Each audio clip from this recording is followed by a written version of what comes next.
So, today we have to talk about light. And light is extremely important that you understand it because it's basically what astronomers study. So what is light? Well, light is what we see coming from the light bulbs in our classroom or in our room.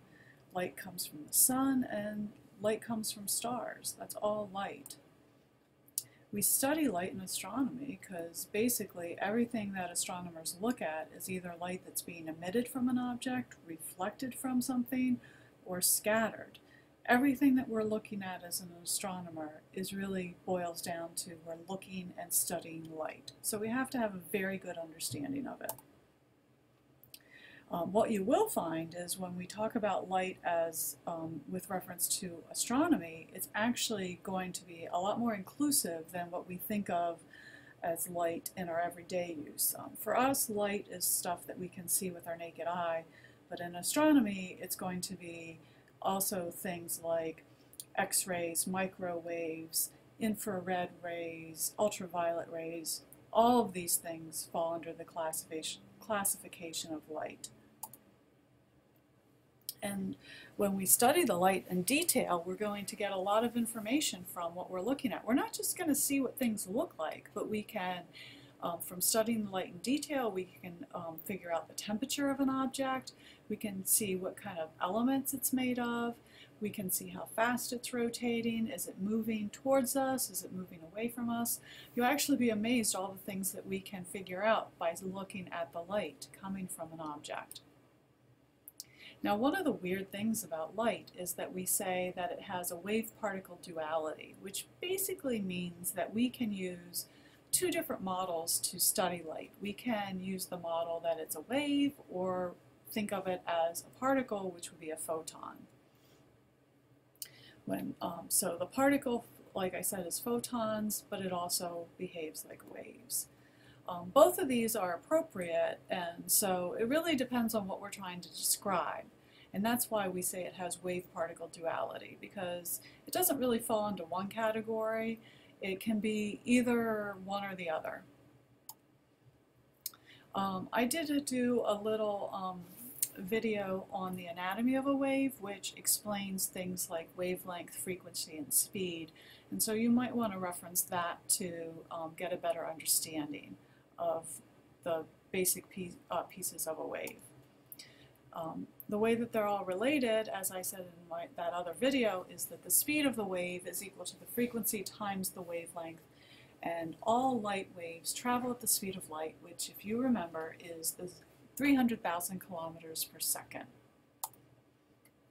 Now, as I said, light is made up of many different types, and we talk about the electromagnetic spectrum, of which visible light, which is shown right here, notice how this is blown up, and it's actually this very narrow band of the entire spectrum that goes from a wavelength of 400 nanometers to 700 nanometers. A nanometer is times 10 to the minus 9 meters, which means that there are 1 billion nanometers in 1 meter. That's a very, very short measurement.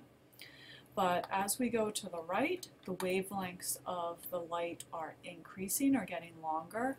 As we go to the left, the wavelengths are getting shorter. The frequency varies in the opposite direction, because frequency times wavelength equals speed, and these are all traveling at the same speed. So as we go to the right, the frequency is getting lower for the longer wavelengths, and as we go to shorter wavelengths, like gamma rays, the frequency is going up. Altogether, all these different types of radiation or light we refer to as the electromagnetic spectrum, and astronomers study every bit of the spectrum. So, if we were asked the question, which waves travel the fastest, hopefully you would say that they all travel at the same speed because they all are light. When we think of light as a particle, we think of photons, and those photons we can think of as bringing energy, because think about a nice warm day when you're sitting out in the sun and you feel the warmth of the sun on you. Well, that warmth is energy. So think of all the photons that could be coming from the sun and am hitting you and giving you that warmth. So we could say those photons contain energy. The amount of energy that those photons is actually related to the frequency of the light. So the higher the frequency, the more energy. Remembering the relationship between wavelength, frequency, and speed, you could also say that the energy is inversely proportional to the wavelength. So short wavelength light is going to have high energies as well. So again, white light consists of all the colors of the rainbow, and we can separate it out with either a device called a spectrometer or something simple like this. We like to use this illustration is a prism, which you've seen those little crystals hanging in the window that that scatter little rainbows around the room. It's because they take all the light and they actually separate it into different wavelengths so that you can actually see. So different colors of light are actually different wavelengths. What we want to remember is that the bluish light is at the short wavelength end of the spectrum, and the longer end of the spectrum is where the red light is coming from. So remember that, because then the longer wavelength is going to have the lower energy, so red light would represent lower energy light, then blue light would represent higher energy light.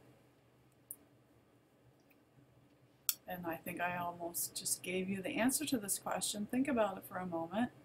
Blue light compared to red light, does it have a shorter wavelength, a longer wavelength, higher energy photons, 1 and 3, or none of the above? The answer is 1 and 3, shorter wavelength and higher energy. We're going to continue with the different types of spectra in our next video.